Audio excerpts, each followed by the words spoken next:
ओम नमः शिवाय। हर हर महादेव। तो गाइस आज फिर हम पहुंचे हैं श्री संगमेश्वर धाम मंदिर में आप सभी को महादेव जी के श्रृंगार के दर्शन कराने।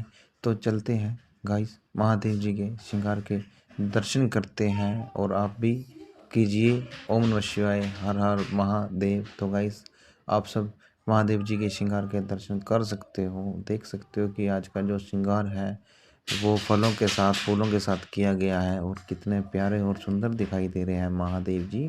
आप सब देख सकते हो। थोड़ा सा मैं आपको दूर से घुमा के दिखाता हूँ कितने प्यारे तरीके से महादेव जी का श्रृंगार किया गया है। ओम नमः शिवाय, हर हर महादेव।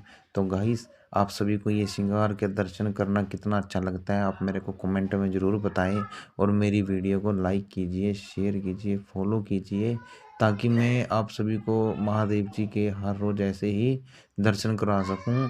ओम नमः शिवाय, हर हर महादेव।